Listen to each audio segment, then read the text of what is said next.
Dieu. Parce que quand tu l'as rencontré, le feu vivant, you cannot remain the tu ne peux same. pas rester le même. The Ce fire feu cannot keep you the ne same. peut pas te garder le You même. become a new Tu person. deviens une nouvelle personne. You become bored in His Tu presence. deviens zélé dans sa You présence. become addicted to Him. Tu deviens addict à lui. And there's nothing Et il n'y a rien that will hinder you que t'empêchera to serve Him, de le servir. to serve His purpose, De servir son but. serve His kingdom. De servir son royaume. Because you have been sold out. Parce que tu as... It's no longer I. Ce n'est plus moi. It's no longer I. Ce n'est plus moi. It's no longer Ce I. n'est plus moi. It's not about me. Ce n'est plus moi. It's not about what I want. Ce n'est plus ce que je It's veux. not about what I feel. Ce n'est pas parce que je It's not about me. Hello, hello and welcome back on this new série. Bonjour, bonjour et bon retour dans cette nouvelle rubrique que j'ai surnommée A Discussion That Matter, et une discussion qui compte. Aujourd'hui, je suis avec une invitée exceptionnelle qui s'appelle Alicia Bikout. Est-ce que tu peux te présenter un tout petit peu, Alicia Bikout? Alors, je suis Alicia, je suis chrétienne, folle amoureuse de Jésus-Christ. Je suis aussi auteure, j'ai écrit un livre, Mon voyage pour plaire au cœur du roi. Un parcours où le brisement est la clé de la transformation continuelle et ultime. Je suis passionnée par la communication. J'ai une page YouTube, Alicia Bikout, vous pouvez aller voir. À part ça, dans la vie, je travaille aussi dans le domaine des communications. Et je suis impliquée dans mon église locale à House of Bliss for All Nations. Quelle femme, quelle femme. Et j'ai la chance et la grâce de l'avoir pour amie. Et on avait une discussion dans la semaine, et c'est une discussion qui revient souvent, régulièrement. Et c'est par rapport aux amitiés dans le corps de Christ et dans les églises qu'on fréquente en général. Et on se demandait, est-ce qu'on peut être amis proches avec tout le monde? Comment est-ce que toi tu vois un peu ça? Parce que quand on s'est rencontrés avec Alicia, au début on avait cette discussion-là. Et moi je pense que j'avais cité un verset dans 1 Pierre, où Pierre dit qu'il faut que vous vous aimez ardemment. Et je me souviens que je lui disais, ah non, que je peux aimer ardemment tout le monde. Tout le monde. Et elle m'a dit que je lui avais dit que je suis charnelle. Je me souviens pas avoir dit ça. Mais c'est possible que j'ai dit ça. Donc, qu'est-ce que toi tu en penses par exemple?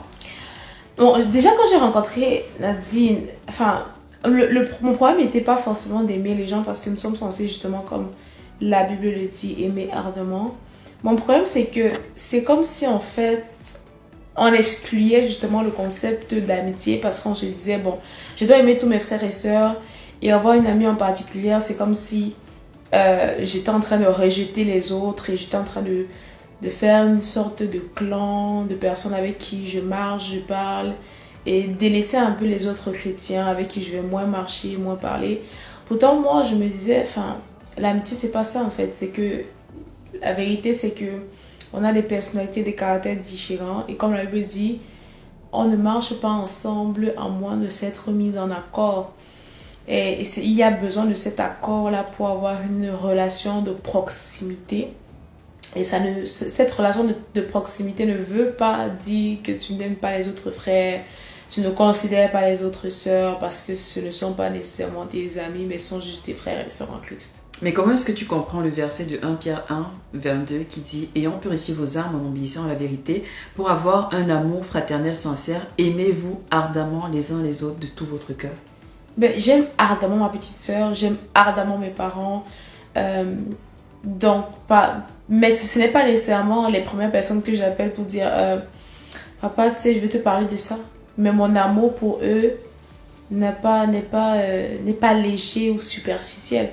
So, je peux aimer ardemment les frères et les sœurs, mais la proximité est différente. C'est comme un époux et son épouse. La proximité qu'ils ont est différente de la proximité qu'ils auront avec leurs enfants, est différente de la proximité qu'ils auront avec leurs collègues. Donc, je dois aimer ardemment les frères et les sœurs, ce qui implique, selon la Bible, l'amour, c'est pas juste un sentiment, une émotion forte. Ça veut dire que pardonner, ça veut dire être patient avec eux, ça veut dire être là pour eux. Et tu peux être là pour les gens, tu peux pardonner, tu peux les aimer, sans pour autant être ami avec eux. Pour moi, c'est juste deux choses différentes. D'accord, je comprends. Est-ce que, par exemple, tu as déjà, comme à l'église, forcé une amitié juste parce que tu pensais que c'était la bonne chose à faire, ou bien tu as senti que quelqu'un forçait l'amitié sur toi? Moi, je suis pas quelqu'un qui croit... Enfin, comment je sais même pas... Je suis en train de réfléchir la meilleure manière avec laquelle je peux le dire. T'aimes pas le mot forcer? Je sais pas si c'est le mot forcé, parce que le mot forcé peut-être peut être compris d'une manière ou d'une autre. Mais pour répondre à la question, moi, je vais vraiment au feeling. Ça veut dire que je parle avec toi, je vois nos interactions. Et si j'aime la personne que tu es, je vais essayer davantage de te connaître. Et je peux te dire, j'aimerais davantage te connaître, you know. Mais si je vois que, bon, de ton côté, tu as l'impression que je t'étouffe et que je... Enfin, parfois, je suis des loulous aussi un peu dans la vie. Ça veut dire que je peux même ne pas me rendre compte que la personne est juste comme, pourquoi est-ce que tu me parles? You know? Je peux ne même pas me rendre compte. Donc, je vais toujours parler avec toi parce que, comme tu parlais de l'amour fraternel, mon intérêt envers toi n'est pas uniquement parce que je veux être ton ami potentiellement. Parfois, il est juste fraternel. Moi, j'aime parler la parole, je peux venir te parler parce que I'm just like... That's so true. Yeah, j'ai dormi avec elle, on s'est réveillé le matin, la première chose qu'elle m'a dit c'est: qu'est-ce que tu penses des 10 plaies dans Exodus? I was like, c'est trop tôt le matin pour Exodus. Ouais, parce que moi c'est comme ça en fait, c'est même pas d'abord le concept d'amitié, encore que je pense que toute vraie amitié ne commence pas nécessairement par je veux être ton ami. Parfois c'est juste une évidence, tu te rends juste compte que tu partages certains intérêts avec la personne. C'est pas nécessairement que tu partais, tu dis je vais me faire une amie en 2026 et je vais aller parler à telle et elle va devenir mon amie. Donc moi, je suis quelqu'un qui aime bien, dépendamment, je sais pas, parfois j'ai des déclics là, je me dis ok, telle personne, je vais vraiment être ouverte avec elle parce que dans les relations humaines, parfois, c'est juste trouver la personne qui a moins honte ou bien qui est moins réservée, qui va retrouver la personne qui veut un peu rester dans son coin et briser la glace, et à partir de là, ça s'enchaîne. Donc je dirais pas que j'ai déjà forcé des amitiés, je dirais que je suis sortie de ma coquille, aller voir des gens parce que je m'intéresse aux gens, et que à force de leur montrer de l'intérêt, ils se sont dit oh, pourquoi pas. Mais moi dans ma tête c'était pas genre je veux être absolument amie avec cette personne. Je pense que j'ai même jamais eu en fait ce genre de pensée. Je peux trouver que tu es une belle personne, j'aimerais bien te connaître, mais c'est pas un absolu, c'est pas genre I need to have this person in my life as my friend, et si cette personne n'est pas mon ami, I'm missing something. C'est intéressant parce que souvent c'est aussi un point que parfois on en parle et que je te dis souvent que moi je suis pas très à l'aise avec ce terme, les destiny helpers. Et comme moi, comment je comprends, c'est comme si quand tu utilises souvent ce terme là, que c'est une personne que tu as besoin d'elle dans ta vie pour qu'elle puisse t'aider à accomplir ta destinée. Donc c'est comme si elle serait entre guillemets indispensable. Ouais, enfin, je crois au concept qu'il y a des gens que Dieu met dans ta vie pour t'amener d'un point 1 à un point 2 ou un point A à un point B. Mais pour moi, en fait, ces personnes-là, enfin, tu les identifies à partir du moment où tu les identifies. Je sais pas comment le dire autrement. Ça veut dire que quand je vois quelqu'un à l'église pour la toute première fois, je me dis pas, ah, ça c'est mon destiny helper. Non. Sincèrement, authentiquement, je m'avais juste parlé à la personne, faire la conversation avec la personne. J'ai pas d'arrière-pensée. Parce que moi, je peux parler de la parole tellement naturellement. Et je peux aussi parler aux gens tellement naturellement, à mes yeux. That's true. You know, que tu peux penser que, on est devenus amis, alors que moi, c'est juste que bon, je parle un peu beaucoup et puis je suis capable de faire des conversations sur des choses dont je suis passionnée par. Mais pour ceux qui me connaissent et même mes amis proches, savent que je suis pas la meilleure pour entretenir les relations à distance. Donc on peut pas aller là comme ça, on tape nos meilleures conversations de 3 heures et puis on se quitte là pendant 2 semaines, on s'est pas appelé. You know, si j'étais une force, j'allais t'appeler tous les 2 jours. Moi je suis pas comme ça. Déjà même si tu m'appelles tous les 2 jours, après moi j'ai l'impression que mais come on, I'm not speaking to anyone every single day. Mais pour revenir avec toi, c'est que quand le Seigneur ouvre mes yeux sur le fait que cette personne, oui, c'est vrai, on est tous frères et sœurs en Christ, mais cette personne, tu dois particulièrement t'attacher à elle parce que c'est une personne que le Seigneur a décidé de juste ramener plus proche de toi par rapport aux autres. Je ne vais pas te laisser tomber à la première incompréhension. Ça veut dire que, bon, on ne s'est pas entendu, on s'est disputé. Je vais faire ma part, au-delà du fait que la Bible dit que soyez en paix avec tout le monde. Je vais essayer, pas simplement d'être en paix avec toi, mais qu'on puisse toujours être proche. You know? À moins que toi, tu fasses tout pour me sortir de ta vie. Ce n'est pas moi qui va te chasser, en fait. Si tu veux partir, tu as dit que tu es parti parce que tu as voulu partir. Pas parce que moi, je t'ai chassé de ma vie ou pas parce que moi, je t'ai donné l'impression que you don't count in my life. Okay. It makes sense. Makes sense. Tu as dit quelque chose d'intéressant, je veux te poser la question. Tu as dit par exemple que toi tu as une facilité à parler avec tout le monde. Tu as une facilité à te sentir à l'aise avec tout le monde et que parfois certaines personnes, ça peut prêter à confusion, une certaine attention qu'ils peuvent penser recevoir de toi alors que tu le donnes de manière généreuse à les personnes qui seront devant toi. Comme tu dis, tu aimes partager la parole. Et moi justement, j'aime souvent dire que avec le temps, j'aime préciser aux gens qu'on n'est pas amis.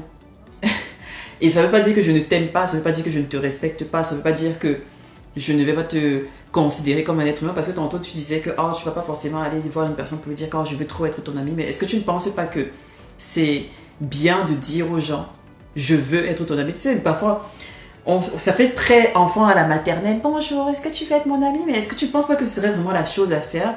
Comme ça, il n'y a pas de flou dans les relations avec les gens. Bon, je comprends quand tu dis que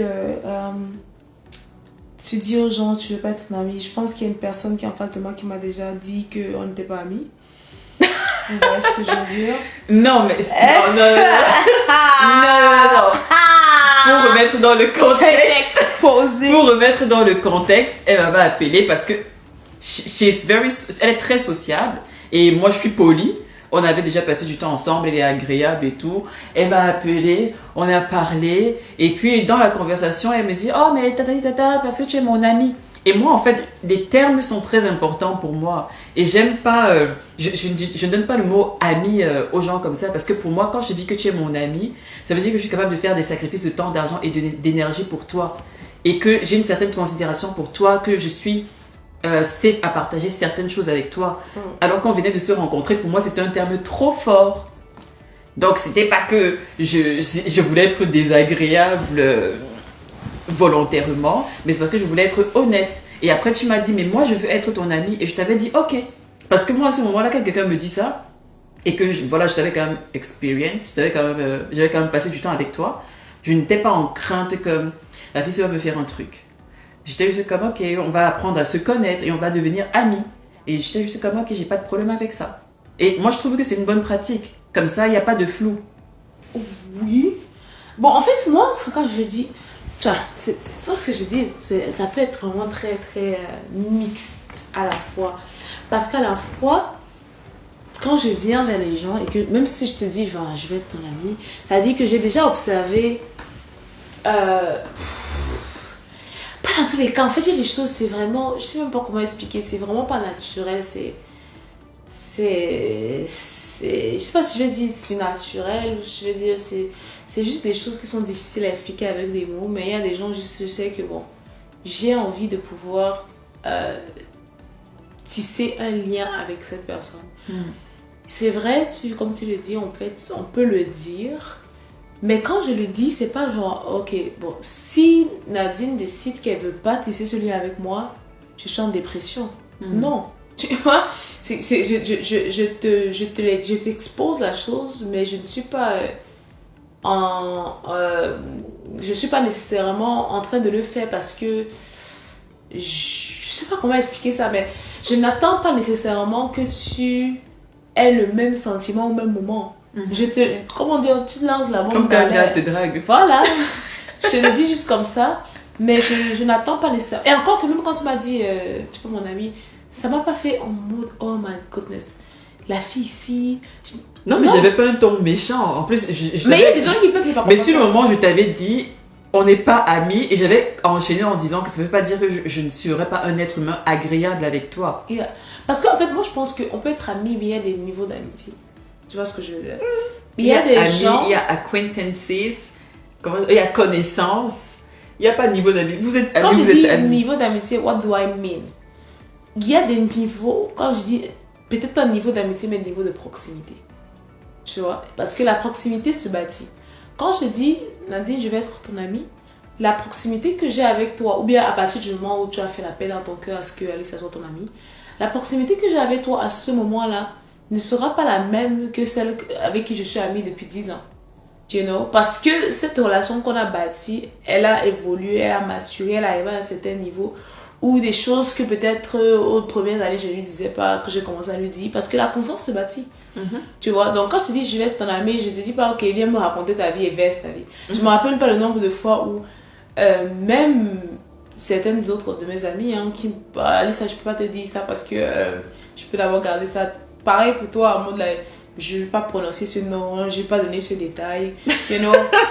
Et même si ça ne me plaisait pas, c'était pas non plus quelque chose, c'était aussi quelque chose que je comprenais en fait, parce que ça se bâtit. Et au fur et à mesure du temps, je t'ai pas dit ok, Nadine donne-moi un nom, Nadine donne-moi des détails. Toi seul tu as commencé à donner certains détails au fur et à mesure que tu te sens confortable et à l'aise avec, parce que l'intimité ça grandit.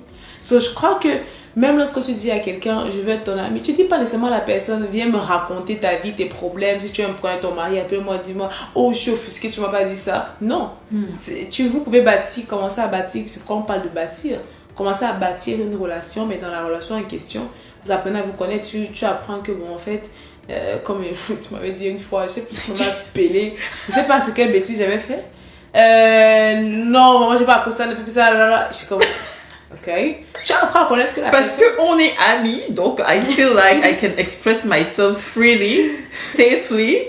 Ouais, yeah, et je découvre en fait des facettes de Nadine que je ne connaissais pas. Donc c'est bien beau de dire à quelqu'un je veux être amie avec toi, mais la vérité c'est quelque chose qui se bâtit et qui parfois peut amener des incompréhensions, Plus vous fréquentez, plus vous voilà. passez du temps ensemble, Plus il y a des choses que vous voyez. Tu comprends que non, Nadine elle n'aime pas ça, Alice elle n'aime pas ça, Nadine n'aime plus ça, you know. Comme Alice elle n'aime pas que les assiettes restent... Ça alors tu as compris, hein? I don't like that. Mes parents doivent être proud of me because I have grown. Fut un temps. Ça Mais vu que nous sommes enfants de Dieu et qu'on doit faire les choses comme Christ, qu'est-ce que tu penses qu'on pourrait copier de Christ dans nos manières de faire l'amitié? Comme tu as parlé au début, tu m'as demandé est-ce que tu as déjà forcé l'amitié, mais est-ce que quelqu'un a déjà forcé l'amitié pour toi? Je pense que le truc déjà, ça serait se dire que je ne veux pas en fait donner l'impression aux gens qui ne peuvent pas avoir la possibilité d'être mon ami. Ça veut dire que je ne fais pas du favoritisme. Je dois quand même donner la possibilité aux gens de pouvoir apprendre à les connaître et les laisser rentrer, parce que ça peut être moi qui suis venue vers toi, mais il y a aussi des fois où des gens viennent vers moi. Tu vois ce que je veux dire? Et de pouvoir se dire que je veux pas être quelqu'un qui est inaccessible, qui se met sur un piédestal où les gens ne peuvent pas t'approcher parce que tu dis que non, tu veux pas devenir proche de moi, on se connaît où en fait. Tu vois ce que je veux dire? C'est d'avoir cette versatilité à être facilement approchable. Pas approchable dans le sens où les gens rentrent dans ton intimité, mais approchable dans le sens où tu ne rejettes pas les gens par ton apparence ou bien ta manière de les rejeter sans les rejeter. Tu dois en fait rester quelqu'un qui accueille les gens, qui est accueillant, qui est chaleureux avec les gens. Et dans cette chaleur-là, parfois les gens vont se vouloir, ok, est-ce que c'est possible? Mais des fois, c'est pas possible. Comme les gens qui m'écrivent sur Facebook, je sais pas si vous avez écouté ça. Mais il y a des gens, parfois tu fais juste comme... Tu es là-bas, ou je sais pas moi... à Zanzibar quelque part, pour ne pas citer un pays africain. Bon, encore que Zanzibar est une île africaine. Et moi je suis ici, on a 7 heures de décalage horaire, frère, tu veux bâtir l'amitié là, ou seul tu veux bâtir l'amitié là, ça se fera comment en fait? You know, il faut juste être un peu plus pragmatique. Mais je connais des gens qui disaient que non, moi je peux pas bâtir l'amitié à mon âge ici, mais non. Tu peux rencontrer des Même Jésus a fait amitié. Moi, attends, je fais un break. Les gens qui disent que no new friends, là. Jésus a fait ami à 30 ans. Hein? Ouais. Faut être ouvert. Ouais. Ouvrez vos cœurs. Guérissez de vos blessures intérieures. Il faut ouvrir au cœur.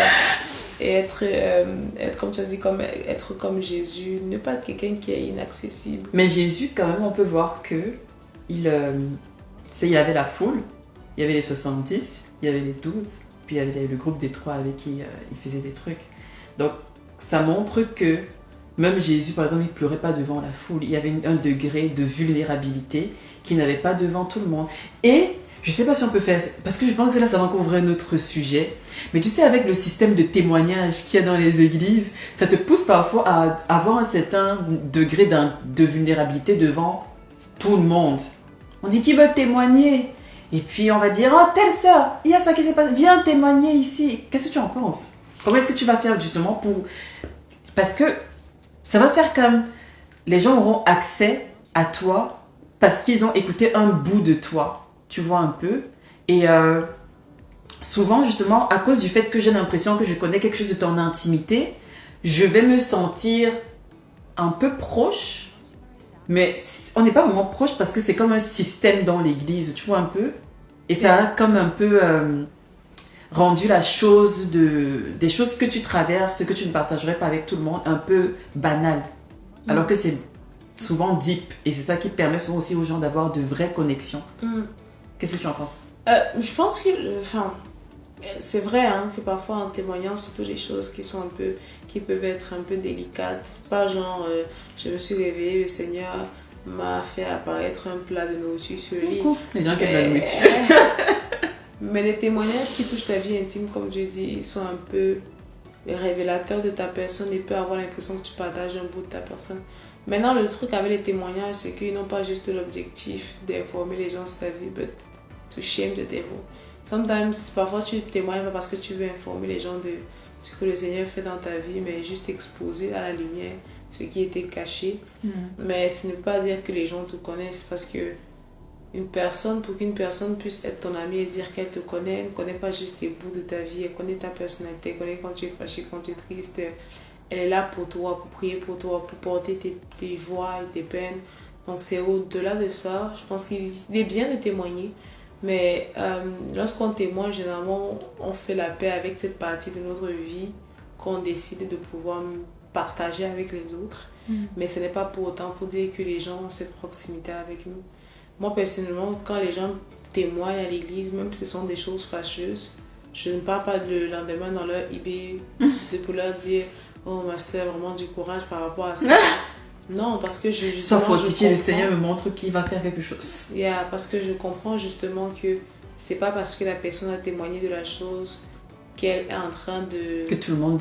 Elle invite tout le monde dans son intimité. C'est ça en fait, d'inviter tout le monde dans son intimité. Il faut toujours pouvoir respecter ça.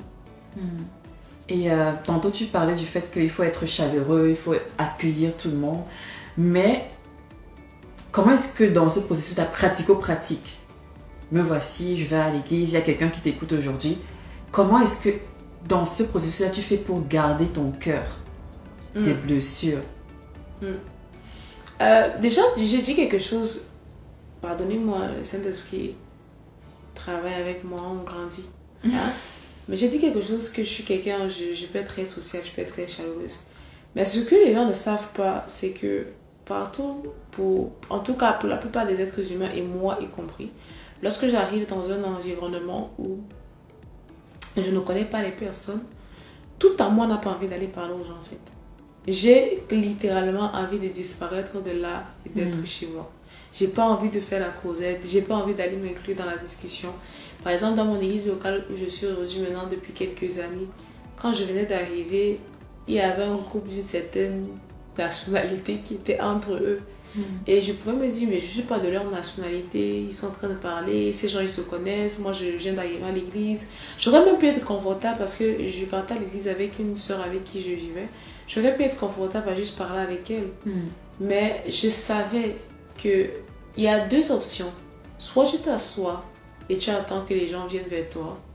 et s'ils ne viennent pas vers toi, tu murmures, tu te fâches, tu dis que ce sont juste tous des faux, des hypocrites, whatever, quand tu vas les nommer ou les attribuer comme caractéristiques. Soit toi-même tu te décides de faire ce que tu aimerais que les gens fassent avec toi. Et tu vas vers les personnes et puis tu parles aux personnes. Maintenant, est-ce que parler aux gens veut dire que ce sera facile? Non. Parce que c'est même pas... Les gens ne veulent pas nécessairement nous blesser, nous donner l'impression que nous sommes exclus. C'est juste qu'il y a des choses qui ne se fake pas. C'est-à-dire que quand un inconnu vient à l'église, il y a des choses que tu peux parler avec lui, comment le service est passé, comment vas-tu, qu'est-ce que tu fais. Mais il y a des profondeurs que tu ne peux pas avoir avec la personne parce que vous n'y êtes pas encore et que tu auras avec quelqu'un avec qui tu parles depuis des années. Donc la personne ne peut pas être choquée que ça fait 1 heure qu'elle parle avec son ami parce qu'elles ont des choses à se dire que nous, en 2-3 minutes, on aura terminé parce qu'on n'est pas encore à ce niveau. Il ne faudrait pas en vouloir aux gens parce que les gens n'ont pas une conversation de 1 heure avec toi. Mais ce que moi je faisais, par exemple, c'est que vu que Dieu m'a fait grâce que je peux beaucoup parler, I would speak in your life. Je dis comme je vais parler de ça. Si tu n'as pas de sujet de la vie à parler, j'aurai les sujets des Écritures à parler. Oh, c'est comme, ça me faisait penser à David. Ensuite, ça me fait penser à Jérémie. You know, ne sois pas trop fier à tes propres yeux pour te dire que tu es la personne qui va vers les autres pour faire les conversations. Et aller vers les autres. Que c'est toujours toi. Voilà, c'est toujours toi. Et aller vers les autres pour faire la conversation ne veut pas non plus dire que ils sont obligés de t'accepter. Déjà, et que ce sera automatique. You know, il faut se donner du temps, il faut donner le temps et de la patience aux gens. Et garder son cœur, c'est ta responsabilité, c'est pas la responsabilité des gens.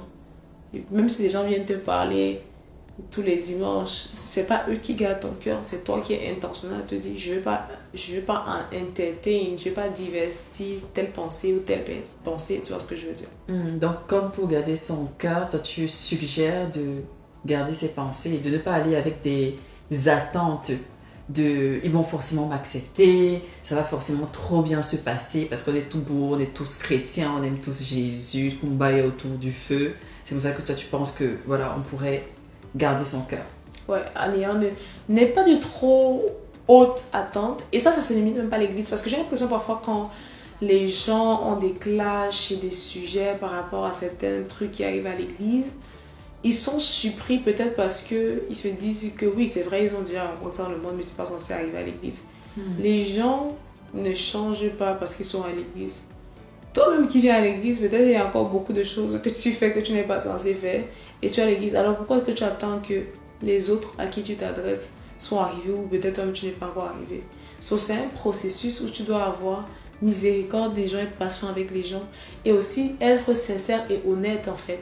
Pour dire, ok, moi je me rappelle à tous mes amis que je vais citer ici, congolais, lorsqu'ils se retrouvaient en train de parler lingala, je leur disais, excuse me, you know, je faisais pas, oh, la chaille qui reste de son côté en mode, je dis rien, ok. Ah, ils sont toujours comme ça. Ils sont toujours comme ça. Parce que c'est pas quelque chose qu'ils font exprès, parfois exactement, c'est réflexes. Ce sont des réflexes. C'est ça. Moi aussi, c'était pas avec les Congolais, quand moi c'était avec des Haïtiens, parfois ils commençaient à parler créole, j'étais comme, s'il vous plaît, parlez en français. Ouais. Et pour te dire qu'ils font pas exprès, c'est que j'étais sortie avec des frères, justement, on était sortis évangéliser. Et on avait un Québécois coréen, un Québécois indien, il y avait moi, il y avait un Haïtien. Et à un moment donné, il y avait un qui avait le micro et moi j'étais avec l'Haïtien. Et c'est nous deux, on est noirs, il s'est retourné et il s'est mis à me parler en créole. Et puis il m'a fait, oh excuse-moi Emma, parce que j'ai oublié que tu n'étais pas haïtienne. Pour te dire à quel point il m'a juste regardé, il était comme, ah, haïtien, je vais parler avec elle. Enfin, créole, je vais parler avec elle. Donc les gens ne font pas exprès de te mettre à part. Et tu as une bouche, tu es un adulte. Et même si tu n'es pas un adulte, comporte-toi comme un enfant de Jésus. Quelque chose te dérange, tu ouvres ta bouche, tu parles. Les gens, comme on dit, ils ne font pas exprès. Si tu exprimes, techniquement, je pense qu'ils seront bienveillants et ils vont vouloir t'accommoder aussi. Et je voulais quand même parler d'un truc. Je sais que restez là. Je voulais parler des fausses amitiés. Parce que c'est souvent, par exemple, tu es dans une église locale actuellement et il y a beaucoup de personnes qui ont expérimenté le fait que quand ils ont quitté leur église locale, les gens les ont bloqués, les gens les ont supprimés, des gens qui leur disaient « Oh ma sœur, je t'aime, vraiment, le Seigneur m'a béni avec toi ». comment est-ce qu'on fait pour bien gérer ça? Comment est-ce qu'on est supposé percevoir ça? Là, c'est un peu compliqué parce que dépendamment de pourquoi est-ce que tu as quitté l'église et dépendamment de la renseignement que la personne a à l'église, l'amitié peut subir des coups, pas nécessairement être effacée, mais elle peut subir des coups. Parce que si l'amitié a été bâtie à l'église et que une partie de la solidité de cette amitié faisait partie du fait que vous étiez tous les mardis, tous les vendredis, tous les dimanches ensemble, ce qui fait que hors de ces jours-là, si vous ne vous voyez déjà pas, ça va en prendre un coup parce que là maintenant il faut prendre des initiatives pour se voir autre que les jours où vous voyez. En fait, pour une amitié qui a été trouvée à l'église et construite à l'église, de pouvoir durer même si un des membres n'est plus à l'église, il faut que cette amitié-là ait eu des racines hors de l'église aussi.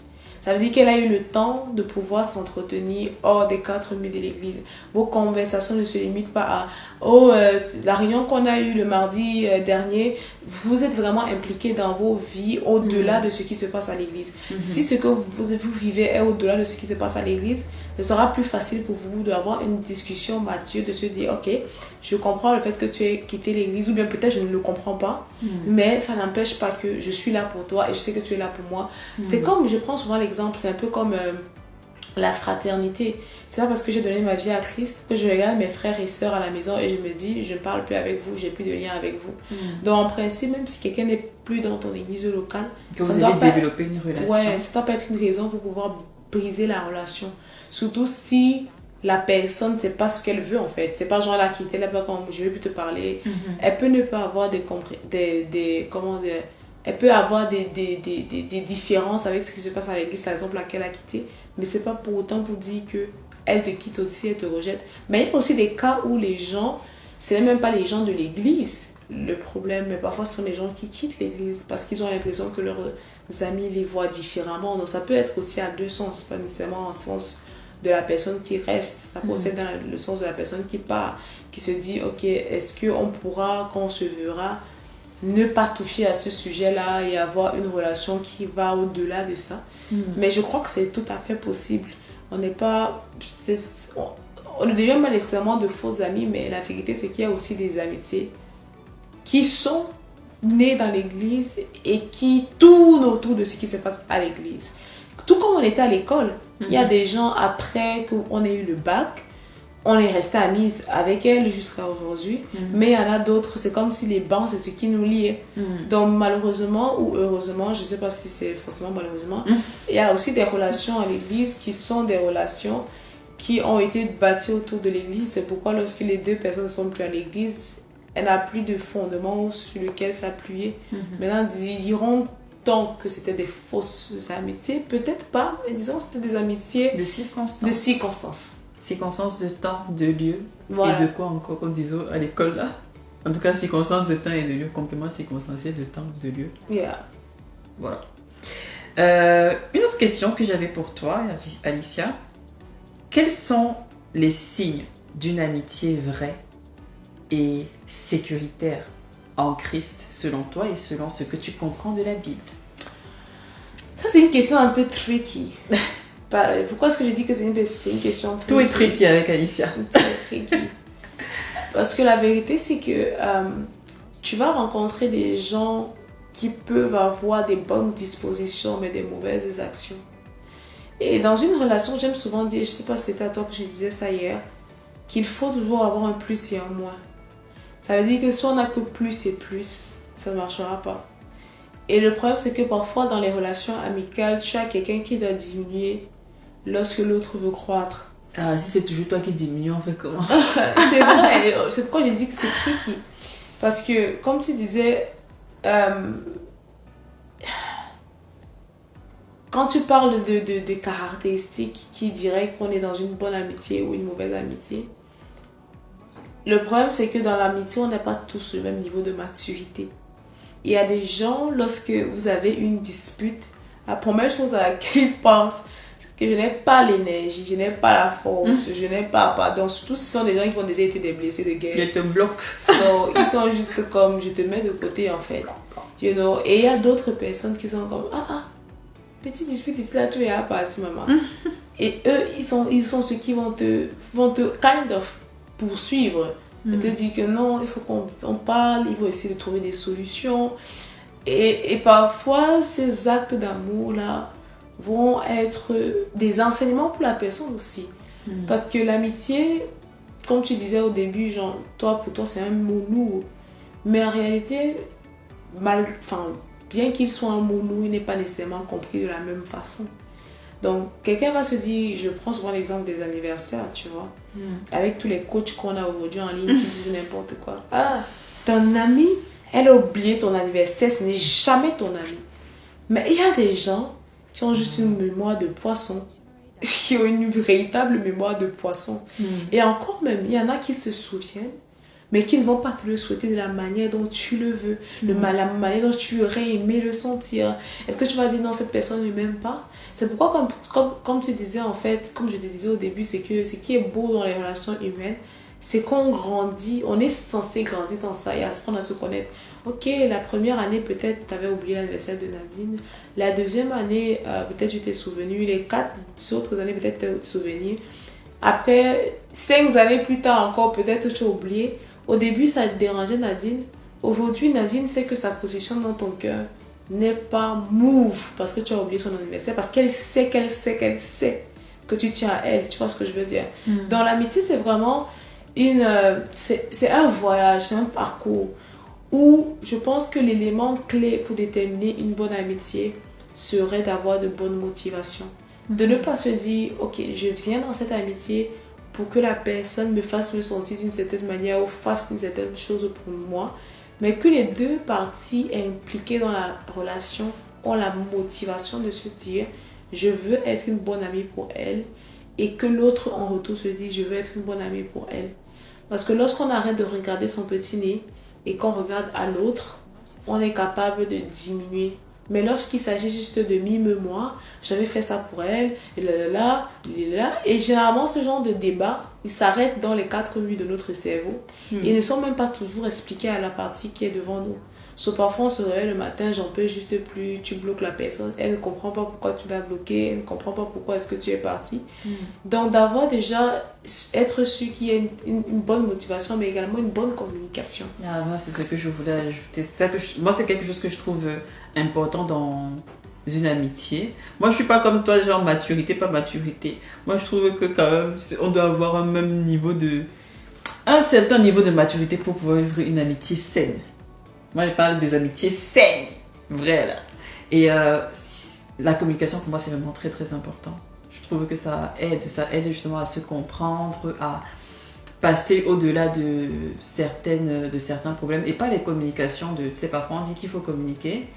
Et c'est vraiment ces derniers mois-ci que j'ai réalisé que la communication, c'est beaucoup plus que juste dire ce que je ressens. C'est aussi vraiment écouter et comprendre ce que la personne va me dire dans ce qu'elle exprime. Parce que parfois, on fait semblant d'écouter.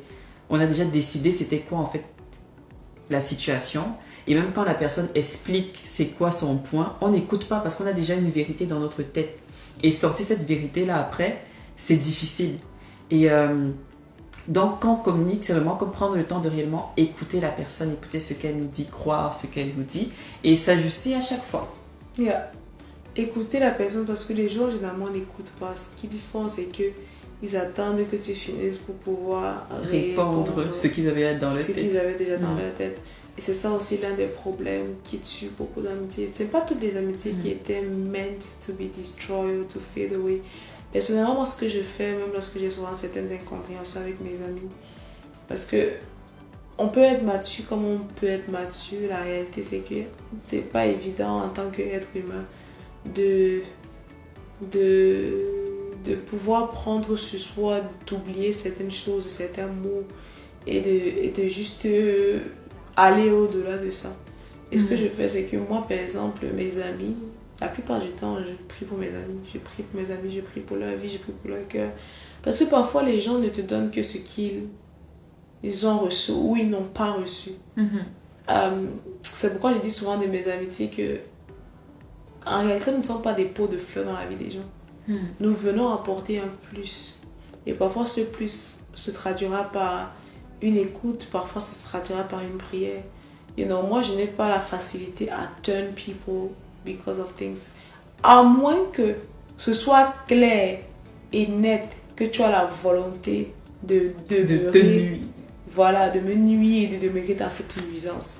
Donc si c'est ça, je ne vais pas perdre mon temps à vouloir chercher l'épingle qui va me piétiner le pied à chaque pas que je vais faire. Il faut préciser, parce que souvent on est chrétien, on veut être un bon chrétien, on veut pardonner comme Jésus, on veut se réconcilier comme Jésus, mais la réconciliation, ça prend 2 personnes.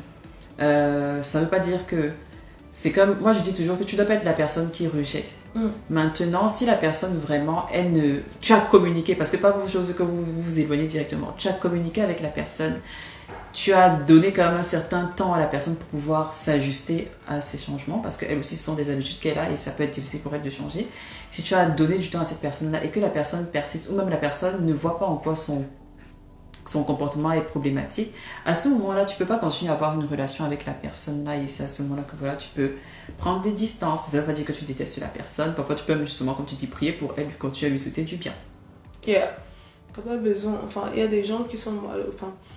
dépendamment du fardeau que Dieu t'a demandé de porter, il faut aussi... personnellement, moi, j'implique le Saint-Esprit dans mes amitiés.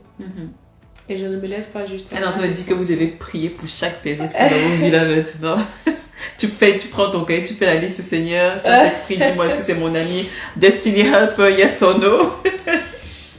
Bon, de manière générale, d'abord, comme Jésus, tu dois aimer les gens, comme on a dit dans 1 Pierre, là. Il faut aimer les gens de manière générale. Ardemment. Il faut aimer ardemment, comme tu as dit. Mais aussi, les amitiés, pourquoi est-ce que ce sont des choses que je prends le temps de pouvoir demander à Dieu? C'est parce que, comme je disais au début, c'est pas parce qu'on aime quelqu'un qu'on est appelé à marcher avec la personne. Mais il y a des gens avec qui nous sommes appelés à marcher avec. Donc avant de pouvoir te cut off de ma life, je dois me rassurer que je ne te cut off pas parce que j'ai juste trop d'ego, ou j'ai juste trop de blessures, ou j'ai juste trop été heurtée. Mais je veux me rassurer que j'ai fait ma part, que j'ai essayé comme on disait, de communiquer, d'éclaircir les choses. Et je n'étais pas juste tourner une page. De te réconcilier avant de présenter l'offrande à ton Père Jésus. Voilà, parce que c'est ça aussi que la Bible dit, tu ne peux pas avoir des points avec ton frère. Et puis tu vas faire semblant de prier en langue, de jeûner. Tout ce que tu fais là, c'est néant. Ouais. Juste pour préciser. Et on a dit beaucoup de choses, je pense qu'on peut conclure. Donc, si on doit résumer quand même par rapport à ce topic, quand tu trouves qu'on ne peut pas être ami avec tout le monde, mais on doit aimer tout le monde. Et pour quelqu'un qui t'écoute aujourd'hui, quelqu'un qui trouve qu'il n'a pas sa place, quelqu'un qui ne sait pas en fait comment bien vivre ses amitiés à l'église, qu'est-ce que tu pourrais lui dire? Quelqu'un qui se sent rejeté. Très bonne question. Je dirais que la première des choses, comme j'ai parlé du Saint-Esprit un peu tard, mais la vérité c'est que beaucoup manquent ou passent à côté d'une véritable amitié avec le Seigneur qui nous donne... Pour conclure, chercher l'amitié avec Jésus. Qui nous donne aussi la sagesse pour pouvoir gérer nos autres amitiés. On parlait aujourd'hui de Élie, par exemple, qui a demandé à Dieu, Seigneur, je ne veux plus vivre en fait. Et bizarrement, le Seigneur ne l'a pas directement pris, mais le Seigneur l'a aussi envoyé en Élisée. Et parfois, on voit Élisée juste comme un serviteur, mais on ne le voit pas en fait comme un compagnon de marche, comme une épaule, comme une oreille. Je suis sûre qu'Élisée a écouté des choses qui n'est pas forcément mentionnées dans la Bible, des peurs, des craintes d'Élie que personne d'autre ne savait, parce que le Seigneur avait décidé de lui envoyer un compagnon en fait. Mais avant que le Seigneur n'envoie à Élisée, Élie avait une relation avec Dieu. Et c'est ce qui est d'abord le plus important, c'est d'avoir une amitié avec Dieu où Dieu guide nos pas. Et aussi, comme on méditait aussi aujourd'hui à l'étude biblique, c'est-à-dire délivrer de certains mensonges. Parce que parfois, en fait, c'est le diable qui essaye de nous manipuler, de nous dire que personne ne nous aime, personne ne veut être ami avec nous, personne ne veut être proche de nous. Donc ça, c'est la deuxième chose, c'est pouvoir refuser, en fait, ces mensonges-là. De te dire que non, c'est parfois tu te crées, en fait, de tes propres films. Et troisièmement, de faire une introspection, parce que l'amitié, elle est belle, mais toute relation humaine demande beaucoup de renoncement. Parfois, il ne s'agit pas d'avoir raison, il s'agit juste de demander pardon. C'est vrai, comme tu as dit, Nadine, c'est pas tout le temps que tu demandes pardon tout le temps et la personne en face ne change jamais. Mais c'est pour dire qu'il ne faut pas juste avoir... Et puis tu ne demandes pas pardon à cause de la personne, souvent on demande pardon à cause de Jésus. Voilà. Tu demandes pardon à cause de Jésus, tu demandes pardon parce que tu veux la paix, tu demandes pardon parce que tu tiens à la personne, tu demandes pardon parce que parfois tu t'humilies et tu t'humilies juste avec le Christ davantage, je crois en toi. Parfois aussi les gens sont aussi des, comment dire, ils sont aussi le fait qui aiguise l'autre fer. Le fait qui vient aiguiser l'autre fer à ce que tu puisses produire les fruits de l'esprit que pendant longtemps le Saint-Esprit essaie de faire monter en toi. Comme on dit, tu ne peux pas être quelqu'un qui est patient si tu n'as pas été face à l'impatience. Tu ne peux pas être quelqu'un qui est tempérant si tu n'as pas été face à des choses qui ont voulu te faire être intempérant.